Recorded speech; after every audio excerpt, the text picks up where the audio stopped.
골든타임은 딱 5분이었습니다. 그 짧은 시간 안에 활주로를 비우고 의료진을 배치하고 관제탑 승인까지 끝낸다? 단언컨대 이건 불가능합니다. 전 세계 어떤 공항도 못하는 일입니다. 그런데 대한민국은 해냈습니다. 다른 나라 공항들이 검토 중이라며 시간을 끌 때 한국은 이미 환자를 이송할 구급차 시동을 걸고 있었죠. 보고도 믿기지 않는 속도, 타의 추종을 불허하는 완벽한 대처. 왜 전 세계가 위기 때마다 한국을 찾는지 그 이유를 오늘 확실하게 보여드리겠습니다. 가슴 벅찬 그날의 이야기 지금 시작합니다. 그날 비행기엔 312명이 타고 있었습니다. 저는 그 숫자 안에 포함된 하나였죠. 승객은 아니었습니다. 평가관이었습니다. 위기가 터졌을 때 시스템이 작동하는지 준비는 되어 있는지 저는 23년간 그걸 감시하고 판정해온 사람이었습니다. 수천 장의 보고서를 썼지만 늘 냉정했습니다. 제 기록엔 감정이 없었으니까요. 그런데 그날 처음으로 펜을 쥔 손이 떨렸습니다. 제가 쓰려던 보고서가 아니라 사고 기록의 한 줄이 될 뻔했기 때문입니다. 저는 엘리엇 바르노입니다. 국제항공 위기 대응 시스템 평가관이죠. 매뉴얼이 완벽했던 곳도 봤습니다.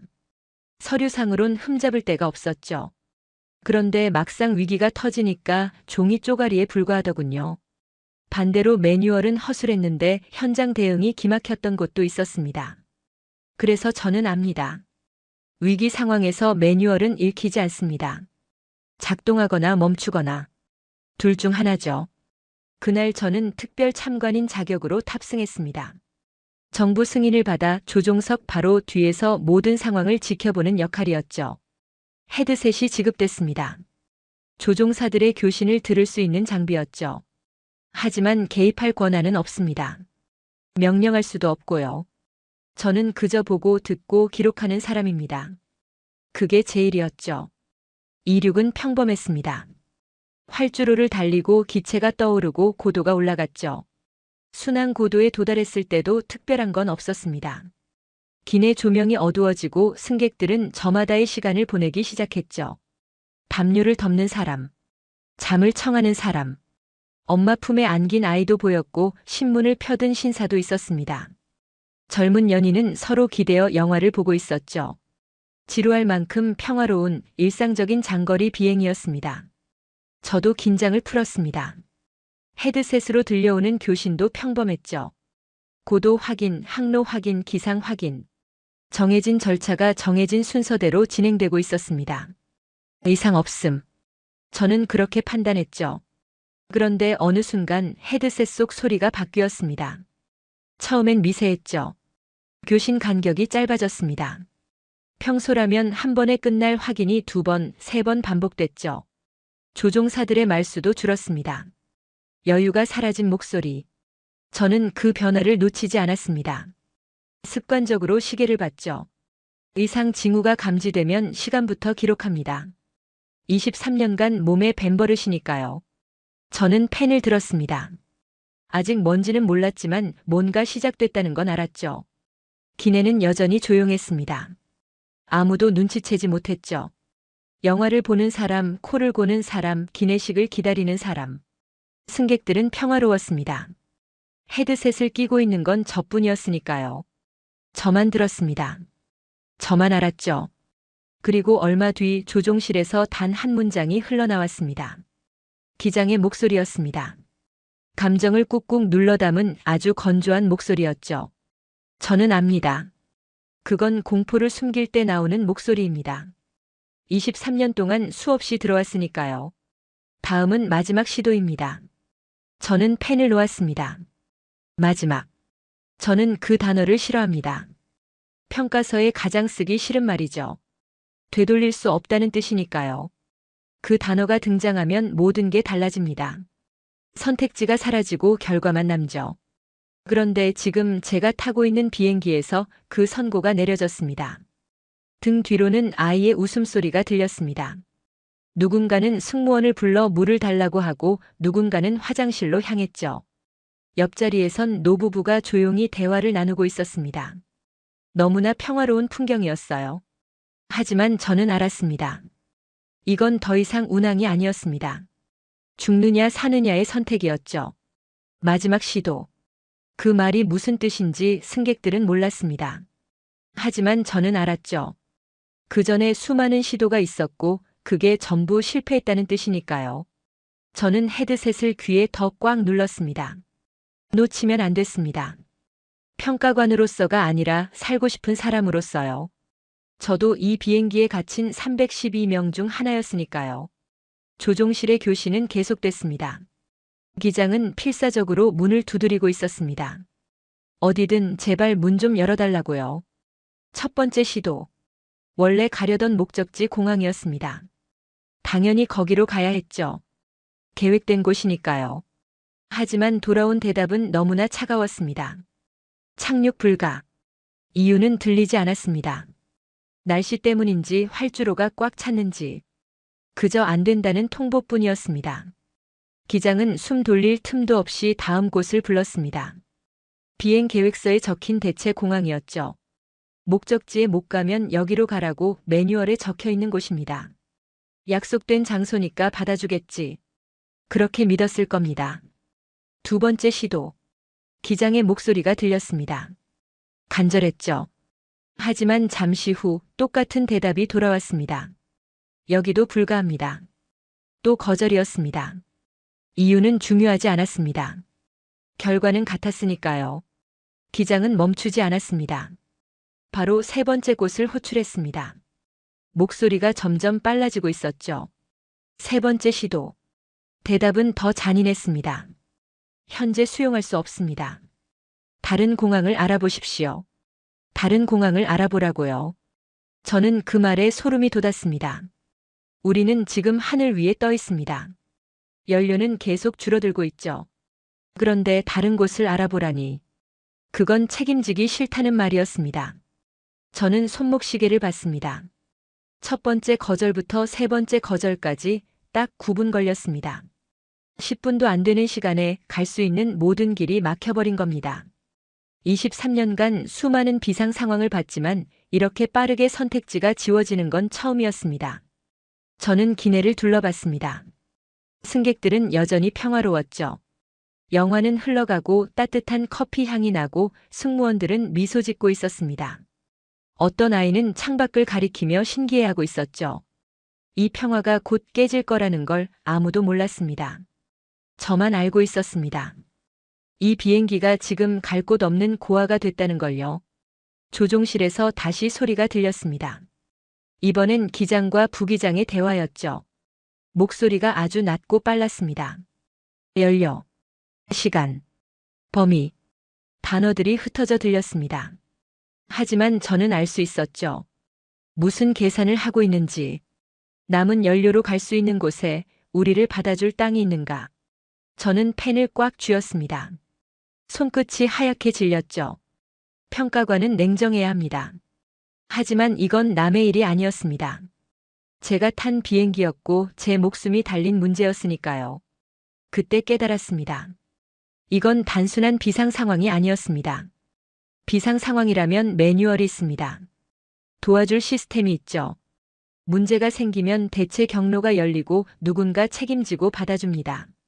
저는 그런 상황을 수없이 봐왔습니다. 하지만 지금은 달랐습니다. 무전을 보내도 받아주질 않습니다. 문을 두드려도 열어주질 않죠. 서류상으론 완벽했던 그 수많은 공항들이 우리를 외면하고 있었습니다. 아무도 책임지려 하지 않았습니다. 이건 비상이 아니었습니다. 철저한 고립이었죠. 312명을 태운 거대한 쇳덩이가 하늘 한복판에 버려진 겁니다. 저는 창밖을 봤습니다. 구름 아래로 아무것도 보이지 않았죠. 끝없이 펼쳐진 바다뿐이었습니다. 평소라면 아름다웠을 그 풍경이 그날은 지옥처럼 무서웠습니다. 받아주는 땅이 없는 비행. 그 끝은 뻔하니까요. 저는 다시 헤드셋에 온 신경을 집중했습니다. 조종실 분위기가 바뀌었습니다. 기장이 다시 마이크를 잡았죠. 이번엔 달랐습니다. 다급함이 사라지고 목소리가 단단해졌습니다. 마치 마지막 도박을 거는 사람처럼요. 뭔가를 결정한 사람의 목소리였습니다. 그리고 한 단어가 들렸습니다. 제 23년 경력에서 단 한 번도 들어본 적 없는 낯선 이름이었습니다. 그 이름은 정확히 듣지 못했습니다. 발음이 빠르게 지나갔고 잡음도 섞여 있었죠. 다만 한 가지는 확실했습니다. 기장의 톤이 달라졌다는 것. 더 짧고 더 단정해졌습니다. 그리고 곧바로 다른 말이 들렸습니다. 연료 재계산 들어간다. 저는 몸이 굳었습니다.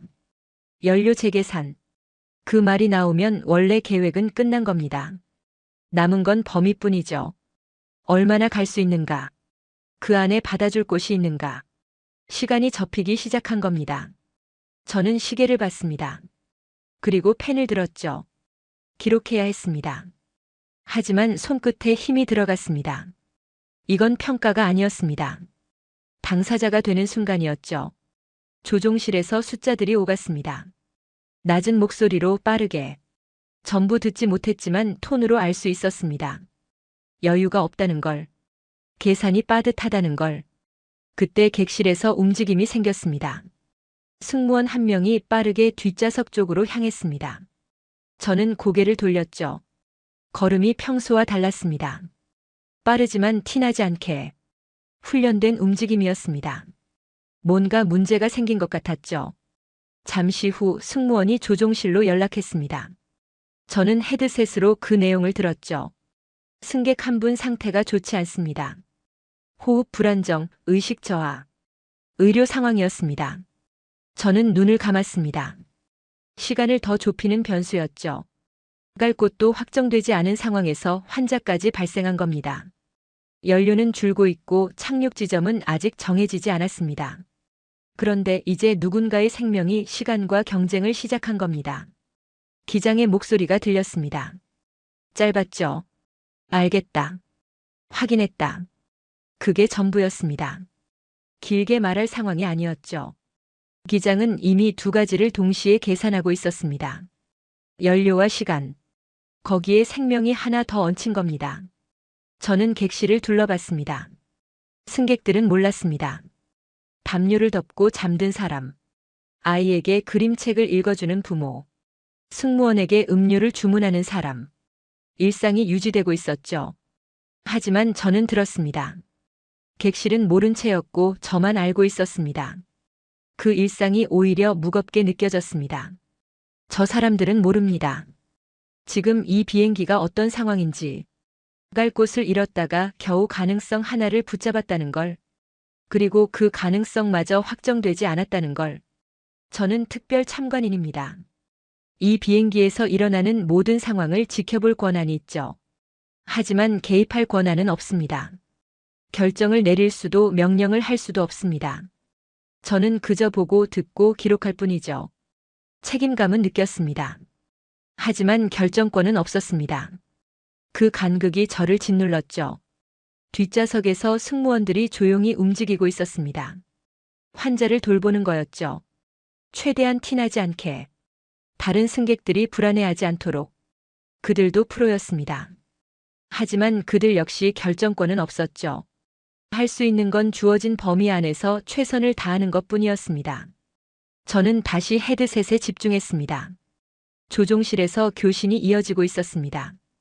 기장이 어딘가와 연락을 주고받고 있었죠.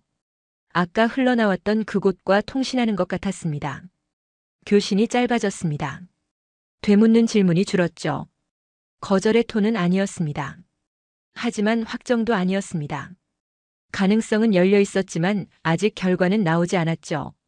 저는 창밖을 봤습니다. 구름이 조금씩 얇아지고 있었습니다. 저 아래 어딘가에 땅이 있다는 뜻이었죠. 고도가 낮아지는 건지 구름층이 끝나가는 건지 어느 쪽이든 상관없었습니다. 하지만 땅이 보인다고 선택지가 있는 건 아닙니다. 그건 판정이 가까워진다는 뜻이었죠. 내려갈 수 있느냐 없느냐. 그 결론이 곧 나온다는 뜻이었습니다. 저는 펜을 내려놓았습니다. 연료 재계산, 의료 통보. 변수는 늘고 범위는 줄었습니다. 이제 남은 건 하나뿐이었습니다. 이름 없는 한 곳. 열리느냐 닫히느냐. 교신이 끊겼습니다. 잠시 동안 헤드셋 너머로 아무 소리도 들리지 않았죠. 정적이었습니다. 저는 숨을 죽였습니다. 결과가 나오기 직전의 침묵. 23년 동안 수없이 겪어본 순간이었죠. 그리고 기장의 목소리가 들렸습니다. 인천 승인됐다. 짧았습니다. 그게 전부였죠. 설명도 없고 감정도 없었습니다. 사실만 전달됐습니다. 인천. 저는 그 이름을 들었습니다. 처음 듣는 이름은 아니었죠. 하지만 이상했습니다. 안도가 오지 않았습니다. 저는 펜을 들었습니다. 기록해야 했죠. 그런데 손이 움직이지 않았습니다. 머릿속에서 뭔가 계산이 돌아가고 있었습니다. 왜 인천인가? 저는 이 비행의 계획서를 떠올렸습니다. 탑승 전에 검토했죠. 목적지 공항. 대체 공항 2곳. 거기에 인천은 없었습니다. 애초에 이번 비행의 선택지에 포함되지 않은 곳이었죠. 계획서에 없던 이름이었습니다. 그런데 지금 그곳으로 간다고요. 저는 헤드셋에 더 집중했습니다. 추가 교신이 있을 거라고 생각했죠. 조건이나 절차에 대한 논의가 이어질 거라고요. 하지만 없었습니다. 교신은 이미 다음 단계로 넘어가 있었죠. 고도 조정, 항로 변경, 접근 절차 확인. 일이 진행되고 있었습니다. 저는 창밖을 봤습니다. 구름 사이로 빛이 비치고 있었죠. 방향이 정해졌다는 사실. 그건 분명했습니다. 하지만 아직 안심할 수 없었습니다. 승인은 끝이 아니니까요. 그래서 저는 결론을 유보했습니다. 객실은 모른 채였습니다. 기내 방송도 없었죠. 아직 공식적으로 알려진 건 없었습니다. 저는 헤드셋 쪽으로만 기울어 있었습니다. 조종실에서 다시 소리가 들렸습니다. 기장과 부기장이 짧게 대화를 나눴죠. 톤이 달라져 있었습니다. 아까보다 안정됐지만 여전히 긴장은 남아 있었습니다. 당연하죠. 아직 끝난 게 아니니까요. 저는 펜을 들고 적었습니다. 짧게요. 승인. 인천. 시간 기록. 그게 전부였습니다. 더 쓸 수가 없었죠. 아직 판단할 수 없었으니까요. 저는 다시 창밖을 봤습니다. 구름이 점점 얇아지고 있었습니다. 고도가 낮아지는 건지 구름층을 빠져나가는 건지 어느 쪽이든 상관없었습니다. 중요한 건 방향이 정해졌다는 거였죠. 앞서 3곳이 거절했습니다. 전부 조건이 안 된다고 했죠. 그런데 인천은 됐습니다. 계획서에도 없던 곳이. 저는 그 사실을 기록했습니다. 이유는 적지 않았죠. 아직 몰랐으니까요. 뒷좌석에서는 승무원들이 여전히 환자를 돌보고 있었습니다. 조용히 티나지 않게. 의료 상황은 계속되고 있었죠. 시간은 여전히 적이었습니다. 하지만 적어도 이제 향할 곳은 있었습니다. 떠도는 게 아니었죠. 그 차이는 컸습니다. 저는 헤드셋을 다시 조였습니다. 교신은 계속되고 있었죠. 인천 쪽과 주고받는 내용이었습니다. 짧고 정확하고 군더더기가 없었습니다. 확인, 응답, 다음 절차. 그렇게 흘러갔죠. 저는 그 흐름을 들었습니다. 기록했죠. 하지만 아직 판단은 하지 않았습니다. 평가관은 결과가 나오기 전에 결론을 내리지 않습니다. 다만 한 가지는 분명했습니다. 이 비행기는 이제 인천으로 향하고 있었습니다. 계획에 없던 곳, 선택지 밖에 있던 곳, 그런데 지금 유일한 목적지가 된 곳. 저는 펜을 내려놓았습니다. 그 이름이 불렸을 때 안도보다 먼저 든 감정은 의문이었습니다. 인천공역에 들어섰을 때 헤드셋의 공기가 바뀌었습니다. 관제 음성이 더 가까워졌죠. 저는 자세를 고쳐 앉았습니다. 이제부터는 승인이 아니라 수행의 구간이니까요. 교신은 끊기지 않았습니다. 우리만 있는 하늘이 아니었습니다. 같은 주파수 안에서 여러 기체가 동시에 움직이고 있었죠. 호출보호가 지나가고 짧은 지시가 붙고 확인 응답이 돌아왔습니다. 한 문장이 길어지지 않았습니다. 어떤 항공기는 잠깐 멈춰 써듯 원을 그렸습니다. 어떤 항공기는 옆으로 빠졌다가 다시 합류했죠. 또 어떤 항공기는 그대로 앞으로 밀고 들어갔습니다. 동시에 벌어지는 일인데 엉키지 않았습니다. 고도가 겹치지 않았고 간격이 무너지지 않았죠. 소리도 엉망이 되지 않았습니다. 저는 그 점이 먼저 눈에 들어왔습니다. 비상 상황에서 흔히 먼저 들리는 건 다급함입니다. 목소리가 올라가고 말이 빨라지고 같은 내용을 반복하죠. 그런데 여기엔 그 다급함이 앞서지 않았습니다. 느긋한 것도 아니었습니다. 그냥 정확했습니다. 확인, 응답, 다음 지시, 확인, 응답, 다음 지시. 그 단순한 반복이 한 번도 끊기지 않았습니다. 되묻는 질문이 적었습니다. 다시 말해달라. 조건을 다시 확인하자. 그런 문장이 길게 늘어지지 않았죠. 한 번 전달되면 다음 단계로 넘어갔습니다. 저는 그 짧음을 기록했습니다. 말이 짧다는 건 현장에서 새로 합의할 것이 적다는 뜻일 때가 많으니까요. 우리 비행기가 이 흐름에 들어오는 방식도 그랬습니다. 공역은 우리를 밀어내지 않았습니다. 그렇다고 누가 노골적으로 비켜주지도 않았죠. 대신 우리를 흐름 안에 넣었습니다. 마치 처음부터 그 자리가 정해져 있었던 것처럼요. 저는 그 표현을 쓰지 않으려고 펜을 멈췄습니다. 평가관은 감탄부터 적지 않습니다. 그래서 단어를 바꿨죠. 편입. 그게 더 정확했습니다. 창밖으로 다른 기체의 불빛이 보였습니다. 같은 방향, 비슷한 높이. 그런데 위협으로 느껴지지 않았습니다. 그게 이상했습니다. 보이는데도 안전하다는 건 누군가가 보이지 않는 규칙을 지키고 있다는 뜻이니까요. 저는 관제 톤을 다시 들었습니다. 급하지 않았고 감정이 없었습니다. 감정이 없다는 건 차갑다는 뜻이 아닙니다. 절차가 앞선다는 뜻이죠. 그리고 그 절차는 우리만 위한 것이 아니었습니다. 다른 항공기들도 같은 방식으로 움직이고 있었습니다.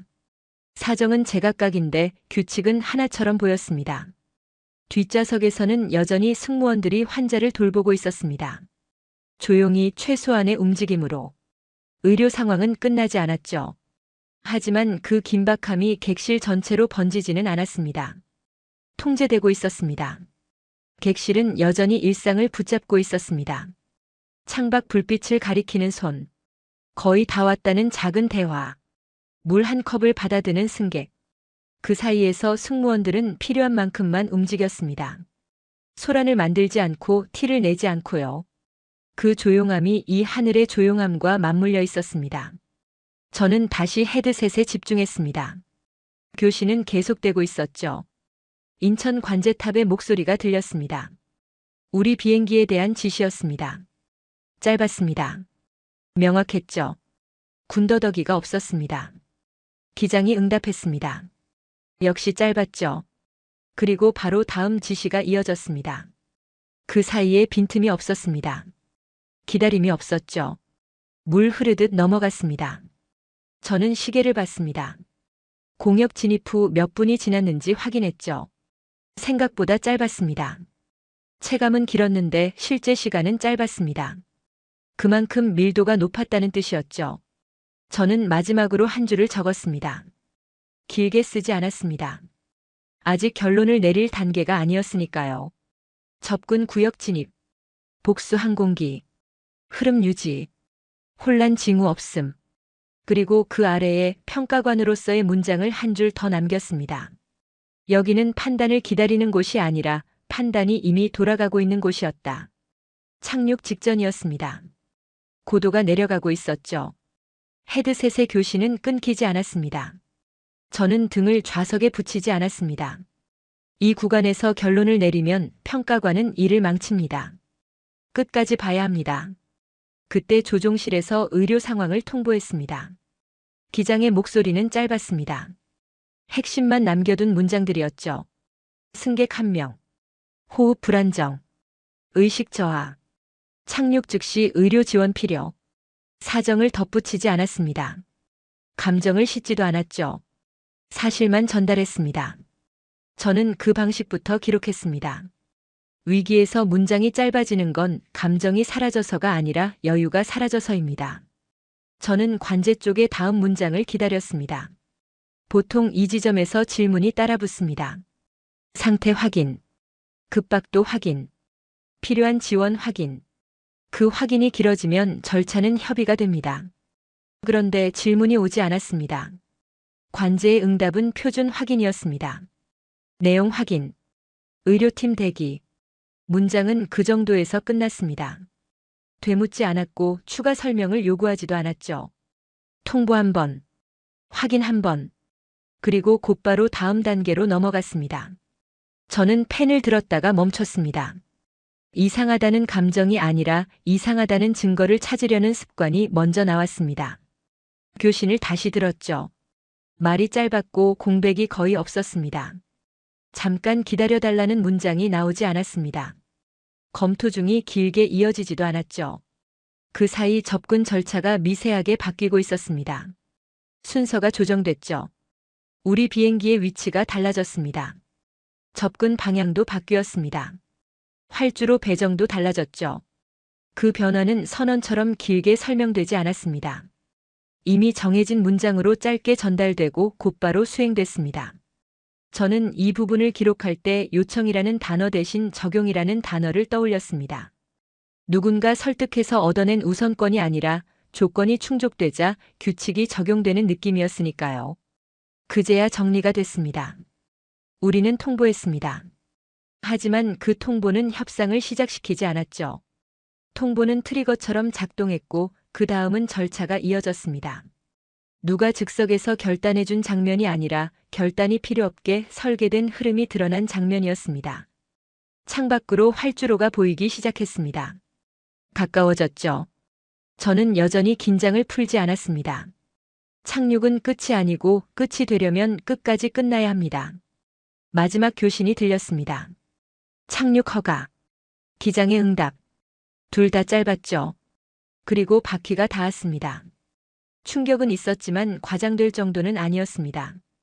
기체는 속도를 줄이며 활주로를 따라 달렸고 저는 창밖으로 대기가 아니라 배치된 것들을 확인했습니다. 활주로 옆에 차량들이 보였습니다. 한 대가 아니었죠. 위치가 서로 달랐습니다. 어느 한 곳에 몰려있지 않았고 접근 경로가 비어 있었습니다. 구급차가 보였고 의료 인력이 보였습니다. 저는 그 순간 시계를 봤습니다. 의료 통보 이후 경과 시간을 계산했죠. 그 시간 안에 처음부터 준비했다기엔 너무 정돈되어 있었습니다. 그래서 저는 결론을 바꿨습니다. 지금 보이는 건 즉석 준비가 아니라 준비 상태의 노출입니다. 통보가 오기 전에 이미 돌고 있던 절차가 통보로 인해 표면으로 올라온 겁니다. 기체가 멈추기 전에 동선이 열렸습니다. 문이 열리기 전에 접근이 시작됐죠. 인계는 지체되지 않았습니다. 혼선도 없었죠. 환자가 내려가는 과정은 소란이 아니라 순서였습니다. 누가 빨리 해냈다가 아니라 막히지 않게 만들어져 있었다에 가까웠습니다. 저는 마지막으로 문장을 정리했습니다. 과장하지 않기 위해 단어를 줄였죠. 통보 1회. 질문 없음. 재설명 없음. 절차 연속. 의료팀 대기. 동선 확보. 그리고 한 줄을 더 적었습니다. 우리는 도움을 요청했다. 하지만 그곳은 요청을 설득으로 만들 틈도 없이 이미 움직이고 있었다. 착륙이 끝났습니다. 기체가 완전히 멈췄죠. 저는 헤드셋을 벗지 않았습니다. 2단계에서도 기록은 끝나지 않습니다. 위기 대응은 멈춘 순간이 아니라 인계가 끝난 순간에야 마감되니까요. 객실은 조용했습니다. 보통 이런 상황의 착륙 뒤에는 반응이 먼저 올라옵니다. 박수, 환호, 긴 숨. 저는 여러 공항에서 그런 장면을 봤습니다. 감정이 터지는 건 자연스럽습니다. 그런데 여기서는 그 반응이 앞에 오지 않았습니다. 승객들은 조용히 앉아 있었습니다. 창밖을 확인하는 사람, 벨트를 푸는 사람, 가방을 꺼내는 사람. 평소 착륙 직후의 동작들이었죠. 마치 조금 늦은 도착을 정리하는 것처럼요. 그 순간 저는 한 가지를 확실히 알았습니다. 객실은 일상을 유지하고 있었고 그 일상이 유지된 채로 끝났다는 사실 자체가 기록 가치였습니다. 문이 열리자 의료팀이 들어왔습니다. 소리가 커지지 않았습니다. 질문이 길어지지 않았죠. 필요한 정보만 짧게 오가고 환자는 들것으로 옮겨졌습니다. 인계는 설명이 아니라 전달로 끝났습니다. 저는 시간을 찍고 인원수를 세고 순서를 적었습니다. 환자가 내려가는 동안 객실은 소란해지지 않았습니다. 승무원들은 동선을 만들고 시선을 분산시키고 안내를 최소한으로 유지했습니다. 그것도 기록했습니다. 티나지 않게가 아니라 흐름이 끊기지 않게. 그런데 제가 더 주목한 건 인계 이후였습니다. 인계가 끝났는데 일이 끝나지 않았습니다. 조종실 쪽에서는 착륙 후 절차가 이어졌고 보고가 정리되고 확인이 반복되었습니다. 교시는 여전히 짧았고 필요한 말만 오갔죠. 여기에는 종료라는 분위기가 없었습니다. 대신 연속이 있었습니다. 위기 처리의 마지막 단계가 이미 다음 단계의 준비로 연결되는 느낌. 저는 그 연결을 한 줄로 남겼습니다. 사건이 끝나도 시스템은 멈추지 않음. 밖에서 이 장면을 본다면 다른 이야기로 포장되기 쉽습니다. 기장의 결단, 승무원의 헌신, 극적인 비상 착륙. 저도 그런 제목을 수없이 봤습니다. 하지만 저는 그 제목을 그대로 적을 수 없었습니다.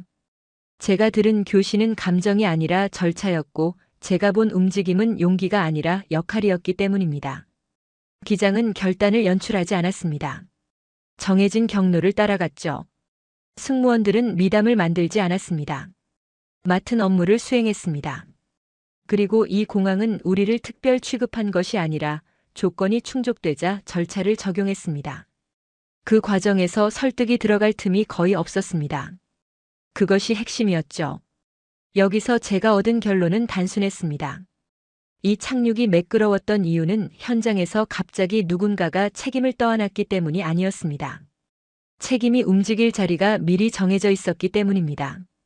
누가 무엇을 담당하는지, 권한이 어디서 어디로 넘어가는지, 보고가 어떤 순서로 올라가는지, 위기에서 새로 합의하지 않도록 이미 고정돼 있었습니다. 판단이 없었던 게 아니라 판단이 즉흥이 되지 않게 구조화돼 있었습니다. 창밖을 보니 차량들이 각자 위치로 돌아가고 있었습니다.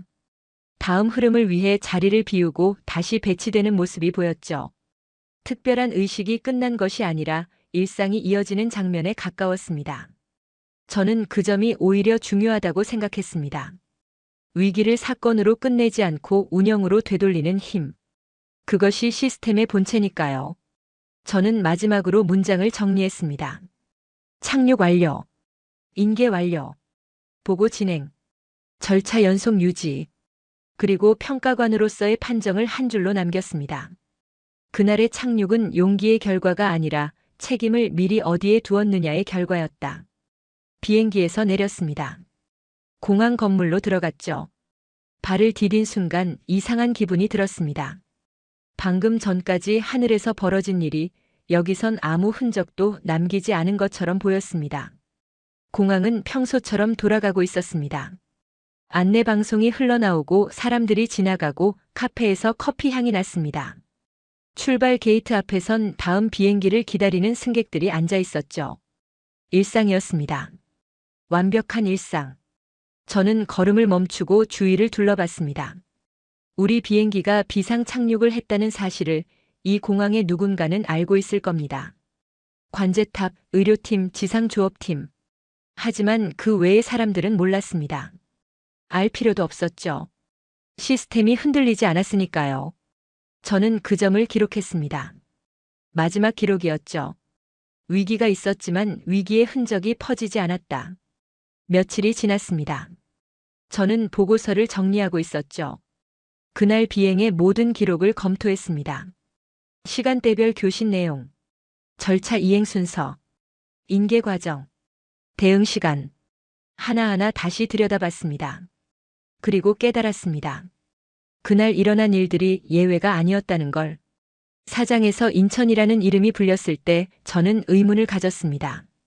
왜 거기인가? 계획서에 없던 곳인데 어떻게 된 건가?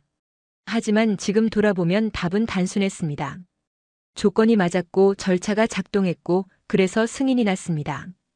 특별한 배려가 아니었습니다. 규칙의 적용이었죠. 5장에서 공역에 들어갔을 때 저는 혼란이 없다는 걸 느꼈습니다. 여러 비행기가 동시에 움직이는데 엉키지 않았죠. 그것도 예외가 아니었습니다. 평소에 그렇게 돌아가도록 설계된 겁니다. 우리가 특별히 운이 좋았던 게 아니라 원래 그런 곳이었던 겁니다. 6장에서 의료 요청을 했을 때 저는 질문이 오지 않는다는 걸 알았습니다. 설득이 필요 없었죠. 그것도 예외가 아니었습니다. 통보가 들어오면 절차가 작동하도록 미리 연결돼 있었던 겁니다. 누군가 즉석에서 결정해 준 게 아니라 결정이 필요 없게 만들어져 있었던 겁니다. 전부 표준이었습니다. 저는 보고서에 그렇게 적었습니다. 특별 대우 없음. 예외 처리 없음. 표준 절차 이행. 그게 이 공항의 본질이었습니다. 위기 대응 능력이 뛰어난 게 아니라 위기가 와도 흔들리지 않는 구조가 있는 것. 누군가 잘해서가 아니라 잘할 수밖에 없게 만들어진 것. 저는 펜을 멈추고 생각했습니다. 신뢰란 뭘까요? 저는 23년 동안 수많은 공항을 평가해 왔습니다. 신뢰할 수 있는 곳과 그렇지 않은 곳을 구분해 왔죠. 그 기준이 뭐냐고 물으면 예전엔 이렇게 대답했을 겁니다. 위기에 잘 대응하는 곳이 신뢰할 수 있는 곳이다. 하지만 지금은 다르게 말할 겁니다. 신뢰는 위기에서 만들어지지 않습니다. 위기 전에 만들어집니다. 훈련에 투자하고 절차를 정비하고 권한을 명확히 하고 보고 체계를 정리하고 그걸 매일 반복하는 것. 아무 일도 없는 날에도 시스템을 점검하는 것. 그게 신뢰의 실체입니다. 위기가 터졌을 때 빛나는 게 아니라 위기가 터져도 평소처럼 돌아가는 것. 그게 진짜 신뢰죠. 인천은 그런 곳이었습니다. 저는 창밖을 봤습니다. 어느 도시의 하늘이 보였죠. 비행기가 지나가고 있었습니다. 저 비행기도 어딘가로 가고 있겠죠. 목적지가 있고 대체 공항이 있고 만약의 경우를 대비한 절차가 있을 겁니다. 승객들은 그걸 모른 채 앉아 있겠죠. 알 필요도 없고요. 시스템이 작동하면 되니까요. 그게 원래 있어야 할 모습입니다. 저는 보고서의 마지막 페이지를 펼쳤습니다. 결론을 써야 했죠. 23년간 수많은 결론을 썼습니다. 좋은 평가도 있었고 나쁜 평가도 있었죠. 하지만 이번 결론은 조금 달랐습니다. 저는 적었습니다. 해당 공항은 비상 상황에서 표준 절차를 이행했으며 예외적 조치나 특별 대우 없이 정상 운영 범위 내에서 대응을 완료함. 그게 공식적인 문장이었습니다. 보고서에 들어갈 문장이었죠. 하지만 저는 한 줄을 더 적고 싶었습니다. 공식 문서에는 들어가지 않을 제 개인적인 판정이었죠. 그날 내가 본 건 기적이 아니었다. 국가가 작동하는 방식이었다. 저는 펜을 내려놓았습니다. 위기는 언제든 올 수 있습니다. 그건 막을 수 없죠. 하지만 기준이 있는 곳은 흔들리지 않습니다. 책임이 미리 배치된 곳은 무너지지 않죠. 그날 저는 그걸 봤습니다. 312명 중 하나로서, 그리고 평가관으로서 보고서를 덮었습니다. 다음 평가가 기다리고 있었죠. 또 다른 공항, 또 다른 시스템. 저는 다시 떠날 겁니다. 보고 듣고 기록하러. 하지만 그날의 기록은 오래 남을 겁니다. 기준이 있는 곳이 어떤 곳인지, 신뢰가 어디서 오는지, 그걸 보여준 기록이니까요. 영상 끝까지 봐주신 여러분 감사합니다. 더 감동적인 대한민국 이야기 계속 들려드리겠습니다. 다음 영상에서 뵙겠습니다.